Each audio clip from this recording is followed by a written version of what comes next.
Hello, कैसे हैं आप सब। गुड इवनिंग सभी को। देखिए, अभी हम लोग क्या है वीडियो बना रहे हैं जो बीपीएससी टीचर 4 के लिए एग्ज़ाम दे रहे हैं आपका, और मतलब कि एक तरह से एग्ज़ाम का तैयारी करने वाले हैं, क्योंकि TR3 का एग्ज़ाम आपका क्या है 18, 19, 21 तारीख को होने वाला है।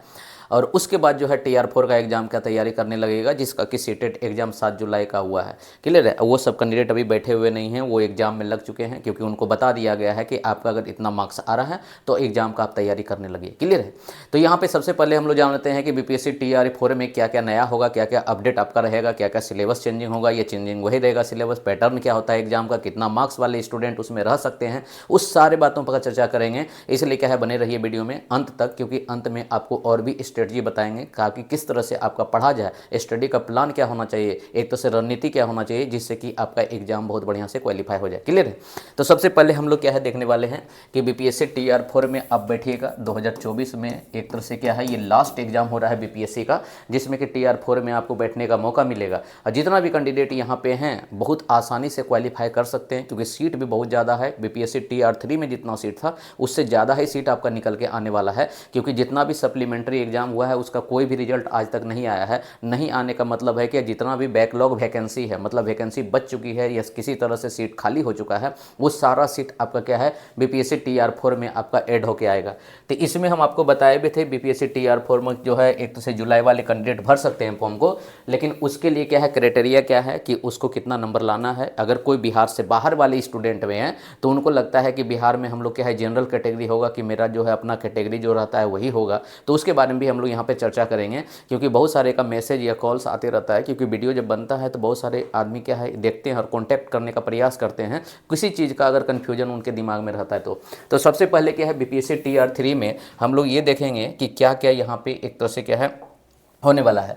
तो सबसे पहला क्या है कि इसका सिलेबस क्या रहेगा, उसके बारे में हम लोग चर्चा करेंगे। साथ में क्या है सीटेट में आपका कितना मार्क्स चाहिए, चाहे वो बिहार वाले स्टूडेंट हो चाहे ये बिहार से बाहर वाले स्टूडेंट है, सबके लिए हम लोग बात करेंगे। साथ में एग्जाम पैटर्न आपका कैसा होगा, एग्जाम में क्या है निगेटिव मार्किंग रहता है कि नहीं, ऑप्शन होता है तो किस तरह का ऑप्शन रहता है, कितना ऑप्शन रहता है आपका, 4 या 5 ऑप्शन देखने को मिलता है।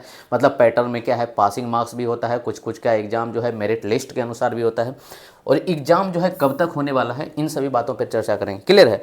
तो सबसे पहले यहाँ पे हम लोग क्या है स्टार्ट करते हैं पहले चीज़ की ओर, जिसमें हम लोग यहाँ पे देखते हैं सबसे पहला कि एग्ज़ाम आपका पैटर्न किस टाइप से होगा। तो एग्ज़ाम पैटर्न के लिए हम एक चीज़ आपको बताने वाले हैं। हाँ, एक कलर ले लेते हैं ताकि वो कलर बढ़िया होगा।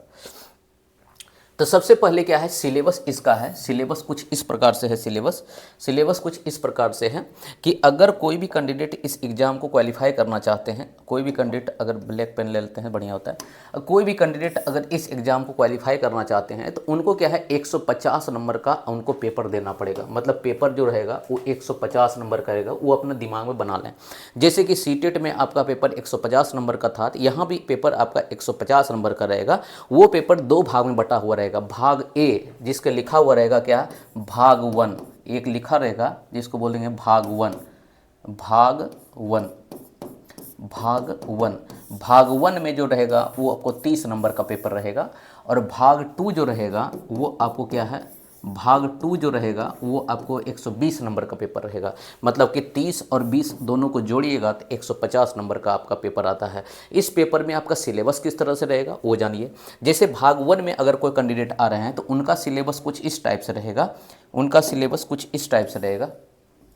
भाग 1 में अगर कोई कैंडिडेट आ रहे हैं तो उनका सिलेबस कुछ इस टाइप से रहेगा कि अगर वो कैंडिडेट एक मिनट, अगर वो कैंडिडेट पेपर सबसे पहले क्या है भाषा पूछा जाएगा आपसे, मतलब क्या है लैंग्वेज वाला पेपर पूछा जाएगा। लैंग्वेज मतलब क्या है, लैंग्वेज भाषा। भाषा यहाँ चूज करने का ऑप्शन होगा आपका। और भाषा 3 भाषा होता है। एक तो भाषा आपको हिंदी रखना है, एक भाषा इंग्लिश रखना है। मतलब हिंदी तो रखना ही, सबको हिंदी रखना है, भाषा हिंदी भाषा रखना है।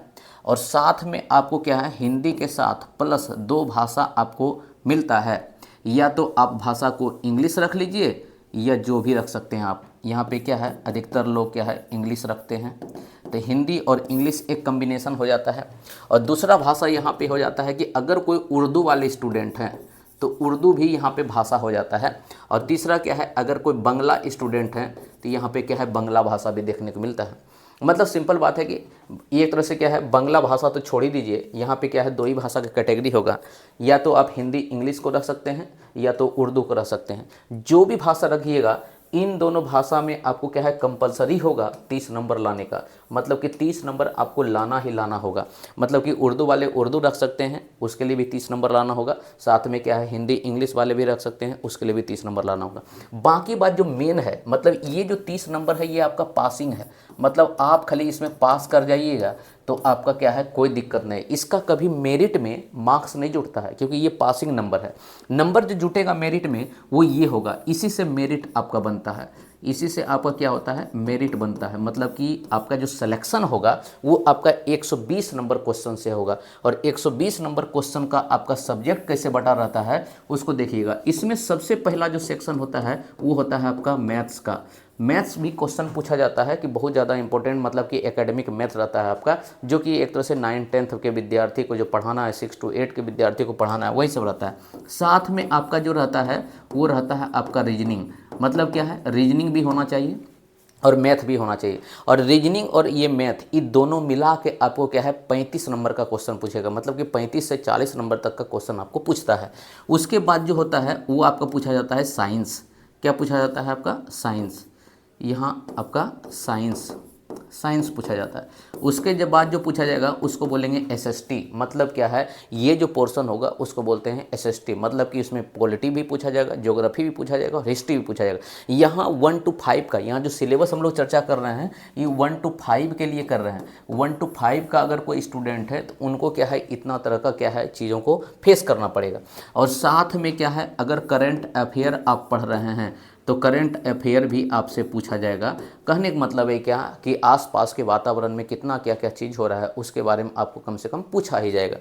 तो मेन टॉपिक जो होता है ये 5 होता है, इसी 5 से रिलेटेड आपको क्वेश्चन पूछा जाएगा। बाकी बात इकोनॉमिक्स भी आता है, थोड़ा थोड़ा क्या है उसको भी देखना पड़ता है। तो ये मेन टॉपिक है। ये मेन टॉपिक अगर आपका कवर हो गया तो 120 नंबर पर आप जो है कमांड कर सकते हैं। और जितना ज़्यादा 120 नंबर में आप उठाइएगा, यहीं से आपका कट ऑफ बनता है, यहीं से आपका कट ऑफ बनता है। तो कट ऑफ जो बनने की प्रक्रिया है वो आपका शुरू कहाँ होता है, 120 नंबर। क्योंकि ये 30 नंबर जो है वो पासिंग के लिए है, वो एकदम पासिंग के लिए, खाली इसमें पास हो जाइए, इसका मतलब क्या है, आपका काम हो गया।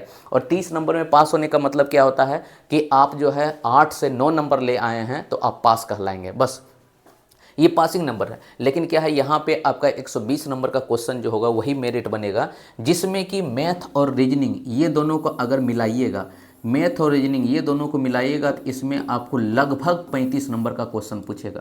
मतलब टोटल यहाँ पे 35 नंबर का क्वेश्चन पूछेगा।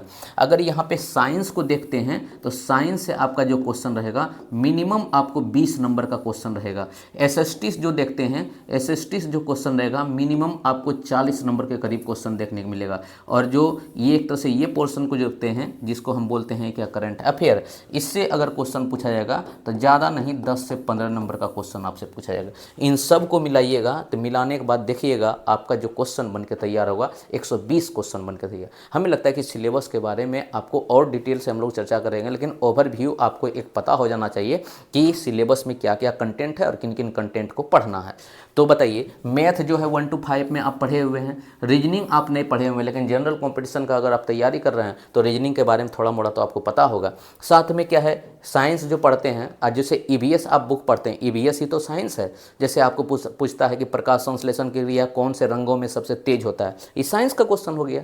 जैसे आपसे पूछता है क्या कि पाचन प्रक्रिया में कौन कौन सा चीज़ होता है, जैसे कार्बोहाइड्रेट होता है उसको पचाने के लिए कौन सा एंजाइम होता है, ये सब सारा चीज़ आप ईवीएस में पढ़े हुए हैं। इसलिए ईवीएस के चीज़ों को ही यहाँ पे साइंस एवं एसएसटी जिसको बोलते हैं सोशल साइंस में तोड़ दिया गया है। मतलब इसको बोलते हैं जीएस वाले पोर्शन। तो एक पोर्शन आपका भाषा का बन के आता है, एक आपका जीएस का बन के आता है। तो इसका मतलब क्या है, यहाँ सिलेबस होता है। अब यहाँ पर क्या है, लड़की को ज़्यादा बेनिफिट हो जाता है क्या, कि अगर वो यहाँ पर 120 नंबर में अगर वो 60 नंबर के करीब भी आ जाते हैं, लड़की अगर यहाँ पे 60 नंबर के करीब भी आ जाती हैं गर्ल्स, तो उनका सिलेक्शन हो जाता है। लेकिन लड़का यहाँ पे 70 नंबर ला के भी उनका सिलेक्शन नहीं हो पाता है। तो सिलेक्शन होने का चांस जो है सबसे ज़्यादा यहाँ पे लड़कियों का है, फीमेल कैंडिडेट का है। इसलिए उन लोग को ज़्यादा ज़ोर शोर से तैयारी करना चाहिए, क्योंकि उनका सिलेक्शन तुरंत हो जाएगा। क्लियर है। आगे हम लोग बात कर लेते हैं। आगे में क्या है कि आपका जो है सीटेट का न्यू फाउंडेशन बैच आपका स्टार्ट हो गया है। और न्यू फाउंडेशन बैच देखिएगा तो आपका क्या है, इसी टाइप से कुछ देखने को मिलेगा न्यू फाउंडेशन बैच में, कि जो आपका बैच है वो आपका 12 जुलाई से बैच स्टार्ट है। फिर से एक बैच आपका क्या है 15 जुलाई से स्टार्ट हुआ है। ऑनलाइन ऑफलाइन दोनों मोड में है। अगर किसी को ऑनलाइन करना है तो फाइनल टच एकेडमी, जिस चैनल पे आप देख रहे हैं उसी चैनल के नाम से आपका एप्लीकेशन चैनल भी है, वहाँ पे जाके प्ले स्टोर से डाउनलोड करके उसके बाद रजिस्टर कीजिएगा तो वहाँ सारा आपको कोर्स दिख जाएगा, जिसमें कि आपका ऑफर भी है फी के, उसके वहाँ पर देखिएगा तो सारा कोर्स आपको मिलेगा। साथ में अगर आप चाहते हैं कि ऑफलाइन क्लास करना तो ऑफलाइन क्लास का ये आप देख सकते हैं पिक्चर होगा। उसमें क्या है, ऑफलाइन क्लास में आप मुसल्लापुर हाट में एड्रेस सारा दिया गया है। अगर कांटेक्ट करना है तो इस नंबर पे आप कांटेक्ट कर सकते हैं ऊपर में। क्लियर है। ये न्यू बैच के लिए है। अगर कोई आपके जान पहचान का अगर कोई न्यू बैच वाले स्टूडेंट होंगे तो उनको ज़रूर इन्फॉर्म कीजिएगा।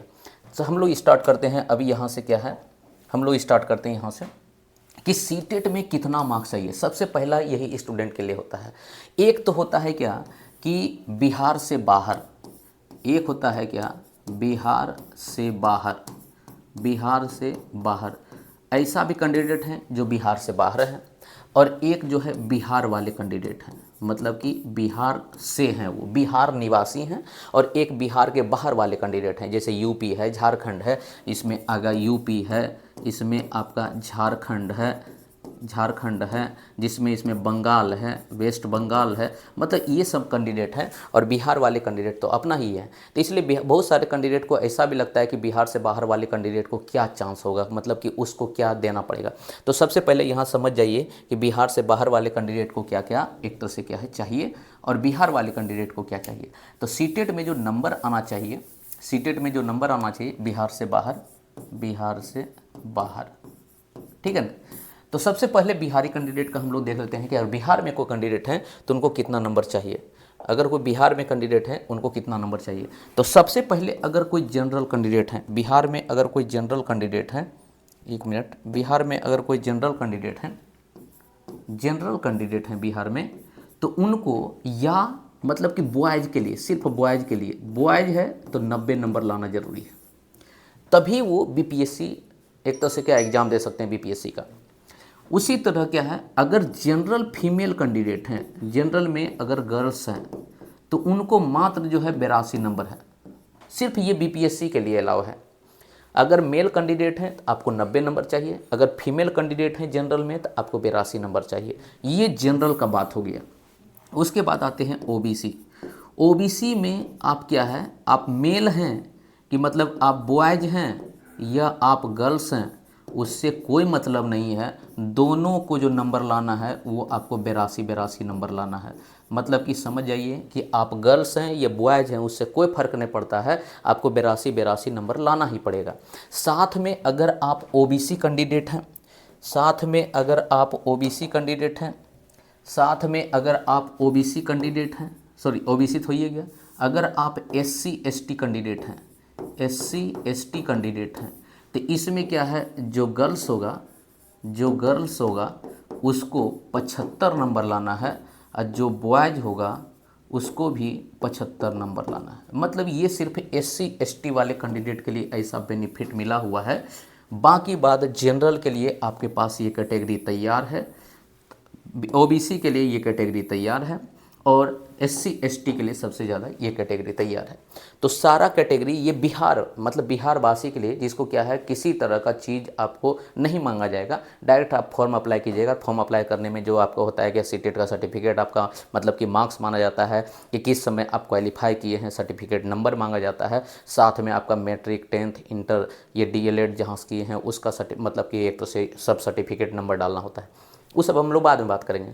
तो अभी हम लोग क्या देख रहे हैं कि एलिजिबल मतलब कितना नंबर चाहिए। अगर कोई बिहार से बाहर के कैंडिडेट हैं और वो जनरल कैंडिडेट हैं, बिहार के बाहर हैं लेकिन क्या है जनरल कैंडिडेट हैं, तो बिहार के बाहर अगर कोई जनरल कैंडिडेट हैं तो बॉयज़ को जो चाहिए वो बॉय को चाहिए 90 नंबर। मतलब कि अगर जनरल हैं तो बिहार से बाहर भी वो जनरल जैसा कैटेगरी बिहेव करेंगे।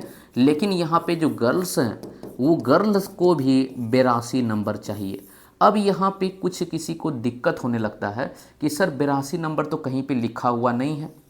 हम आपको बताते हैं कि अगर 82 नंबर आपको मांग रहा है, क्योंकि अगर डोमिसाइल लग जाता है, डोमिसाइल कहने मतलब कि निवास प्रमाण पत्र देना पड़ता है। अभी तक जो है बाहर का कोई भी कैंडिडेट फॉर्म भरते हैं तो उनको क्या है, डोमिसाइल नहीं देना पड़ता है, निवास प्रमाण पत्र नहीं देना पड़ता है, मतलब कहीं से भी हैं आप अप्लाई कर सकते हैं। इसीलिए क्या है, वहाँ पर लड़कियों को छूट मिल गया है कि आप 82 नंबर पर ही बीपीएससी टीचर को अप्लाई कर सकते हैं। क्लियर है। लेकिन क्या है, लड़कों के लिए 90 नंबर चाहिए। जिस तरह से यहाँ जनरल कैंडिडेट के लड़कों के 90 नंबर चाहिए, तो सारा का सारा जनरल का चीज़ यहाँ पे होके आ जाता है। क्लियर है।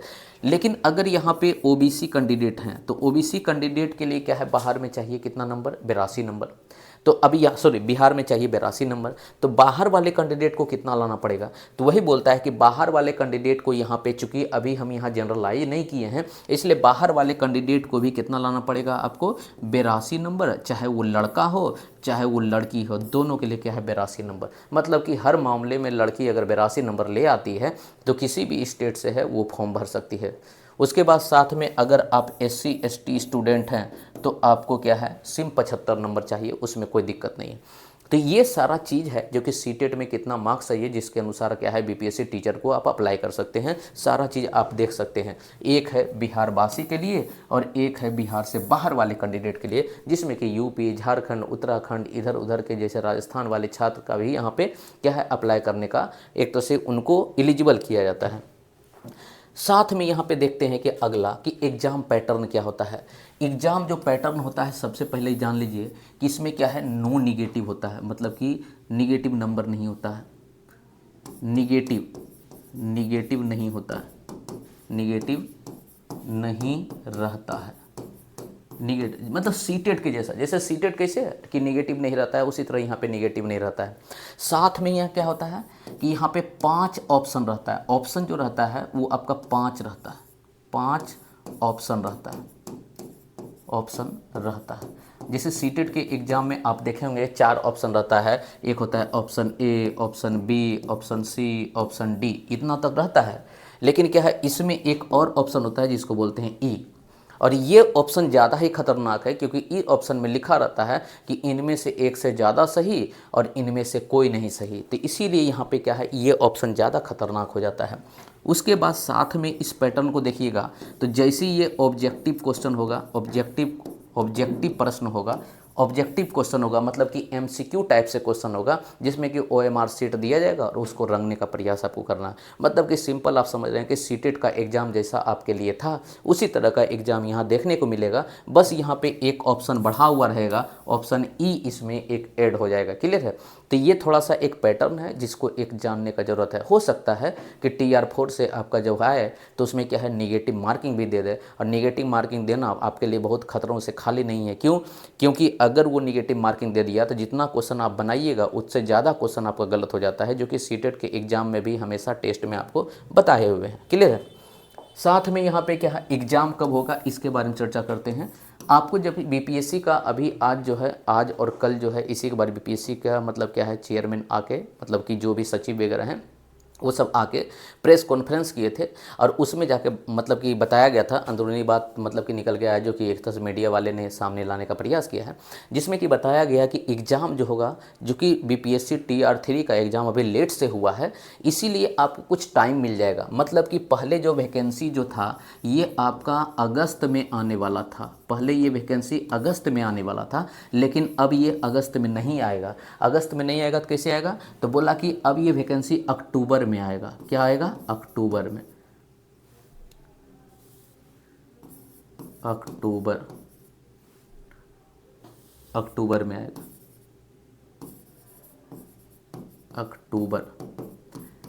अक्टूबर के ये फर्स्ट वीक में आएगा, फर्स्ट वीक में।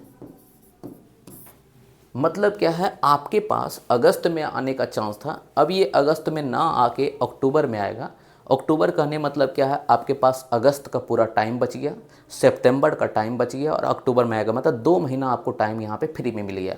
और जब आपका फॉर्म भराता है उसके 1 महीना टाइम तो आपको मिलता ही मिलता है, क्योंकि सारा प्रक्रिया होता है, फॉर्म भराने का होता है, एडमिट कार्ड होता है, सेंटर चेंज करने का होता है। तो इसका मतलब कि मिनिमम आपको 3 मंथ का टाइम हो गया। अब चूंकि अक्टूबर में फॉर्म भराएगा, अक्टूबर में क्या होगा, फॉर्म भराना है, मतलब कि फॉर्म जो है, फॉर्म भराएगा अक्टूबर में, क्या होगा आपका, फॉर्म भराएगा अक्टूबर में, फॉर्म भरेगा। और अक्टूबर में अगर फॉर्म भराएगा तो इसका एग्ज़ाम जो होगा, एग्ज़ाम कब होगा, तो इसका एग्ज़ाम पॉसिबिलिटी ऐसा लग रहा है कि अक्टूबर में भराने के बाद तो नवंबर को आपको टाइम देगा ही, और एग्ज़ाम जो होगा वो आपका क्या है, दिसंबर में, दिसंबर, इसमें आपको क्या है, दिसंबर में देखने को मिलेगा, दिसंबर, इसमें एग्ज़ाम आपको दिसंबर में देखने को मिलेगा। तो अभी आपका समझिए अगस्त जुलाई अभी आपके पास है, जुलाई के बाद अगस्त आपके पास है, सितंबर है, अक्टूबर है और नवंबर है, मतलब अभी 4 से 5 महीना आपके पास है और एग्ज़ाम का तैयारी करना है। और सिलेबस जिस तरह से देख रहे हैं वो पूरा सिलेबस तो आपको कवर करना नहीं है, उतने सिलेबस कवर करना है जिससे कि आपका एग्ज़ाम निकल जाए। और हमेशा हम यही आपको बोलते हैं कि एग्ज़ाम निकालने का सबसे बढ़िया स्ट्रेटजी यही होता है कि देखिए कौन सा सब्जेक्ट पे आपका पकड़ ज़्यादा है, उसी सब्जेक्ट पे मेहनत कीजिए, और ज़्यादा से ज़्यादा मेहनत कीजिएगा तो कम से कम ये होगा कि उस सब्जेक्ट से अगर क्वेश्चन पूछा जाएगा तो क्वेश्चन कभी आपका छूटेगा नहीं। बाकी बात जो सब्जेक्ट वीक है उस पर आप एक्स्ट्रा टाइम दे के उन चीज़ों को और कवर करने का प्रयास कीजिए, ताकि अगर कुछ टाइम दीजिएगा तो कुछ ना कुछ से उससे आउटपुट जरूर देखने को मिलेगा, आपको कुछ ना कुछ क्वेश्चन बनेगा।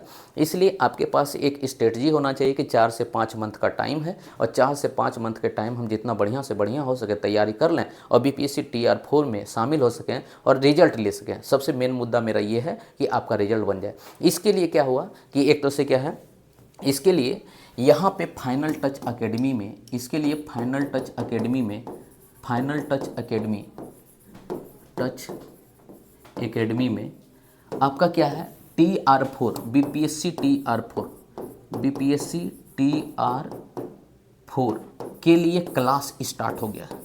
इसके लिए क्लास आपका स्टार्ट हो गया, और ये क्लास आपको ऑनलाइन आपको फ्री ऑफ कॉस्ट मिलेगा। मतलब क्या है, फ्री ऑफ कॉस्ट, मतलब कि कोई शुल्क नहीं लगेगा, निःशुल्क है, मतलब कि ये आपके लिए निःशुल्क रहेगा, मतलब कि कोई शुल्क नहीं रहेगा, इसमें निःशुल्क रहेगा ये चीज़।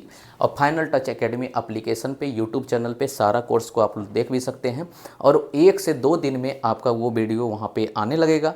जो भी कैंडिडेट अगर चाहते हैं कि पढ़ना, आराम से जुड़िए। एक तरह से क्या है, आपके साथ में जो भी कैंडिडेट और होंगे उनके साथ क्या है, वीडियो को शेयर कीजिए ताकि ज़्यादा से ज़्यादा कैंडिडेट जुड़ सकें और वो एग्ज़ाम का तैयारी कर सकें। आप कभी ये नहीं सोचिएगा किसी और के साथ हम वीडियो को शेयर करेंगे तो वो हमसे ज़्यादा जान जाएगा। अरे आप नहीं बताइएगा उसको, किसी न किसी माध्यम से वो जानेगा और आपसे जान जाएगा। इसका मतलब क्या है कि जितना ज़्यादा आप सहयोग का भावना आपके अंदर रहेगा, क्योंकि एक होता है ना कि कंपटीशन जब तक नहीं होगा तब तक आप जल्दी ज़्यादा नहीं पढ़िएगा, इसीलिए कंपटीशन करना भी चाहिए। कंपटीशन के माध्यम से क्या होता है, आप देखते हैं किसी और को पढ़ते हुए तो आप भी ज़्यादा ज़ोर शोर से लगा के पढ़ना चाहते हैं। कंपटीशन होना चाहिए। कंपटीशन हमेशा एक बच्चे को हमेशा आगे बढ़ाने में मदद करता है। बस वो पेडागोजी का बात था, पेडागोजी में कंपटीशन नहीं करना है क्योंकि वो छोटे छोटे बच्चे की बात है। लेकिन जब बच्चा बड़ा हो जाता है तो हमेशा अपने आप को इम्प्रूवमेंट जो होता है कंपटीशन के माध्यम से करता है। जैसे मार्केट में आप देखते रहते हैं, एक दुकानदार दूसरे दुकानदार से कंपटीशन करता है, एक बिजनेस दूसरे बिजनेस से कंपटीशन करता है, एक कोचिंग वाले दूसरे कोचिंग वाले से कंपटीशन करता है। इसलिए कंपटीशन होते रहना चाहिए। ठीक है, तो फिर मिलते हैं हम लोग क्या है नए वीडियो के साथ, कंटेंट के साथ, जो आपका जीएस पोर्शन है, जो आपका भाषा पोर्शन है, जो कि बीपीएससी TR4 में आने वाला है, क्योंकि बीपीएससी TR3 का एग्ज़ाम होने वाला है। एग्ज़ाम हो जाने दीजिए, लेकिन जो बीपीएससी TR3 का एग्ज़ाम नहीं दे रहे हैं वो आप बैठे नहीं रहिए, उस टाइम को यूटिलाइज कीजिए। और हम लोग डायरेक्ट स्टार्ट करेंगे बीपीएससी TR4 का बेसिक चीज़ से स्टार्ट करेंगे। साथ में वहाँ पे स्टार्ट होगा सबसे पहले आपका क्या, मैथ, रीजनिंग और साइंस वाला पोर्शन, क्योंकि ये तीनों पोर्शन के बारे में आपको थोड़ा सा पकड़ होता है, आप क्वेश्चन को बना सकते हैं। इसीलिए ज़्यादा से ज़्यादा फोकस हम लोग को क्या है, इन्हीं तीनों पर रहेगा। क्योंकि SST का पोर्शन जैसे चालू होगा, मतलब सोशल साइंस का पोर्शन चालू होगा, आपको नींद आने लगेगा, क्योंकि वहाँ तक आप सोच नहीं पाते हैं और वो क्वेश्चन आपको क्या है, हमेशा कंफ्यूजिंग पैदा कर देता है, इंटरेस्ट नहीं होता है। इसलिए पहले जो हम लोग जानते हैं उसी के बारे में हम लोग स्टार्ट करेंगे ताकि उससे ज़्यादा पकड़ पाएँ क्वेश्चन को। क्लियर है? तो हम लोग मिलते हैं नई वीडियो में, तब तक के लिए थैंक यू।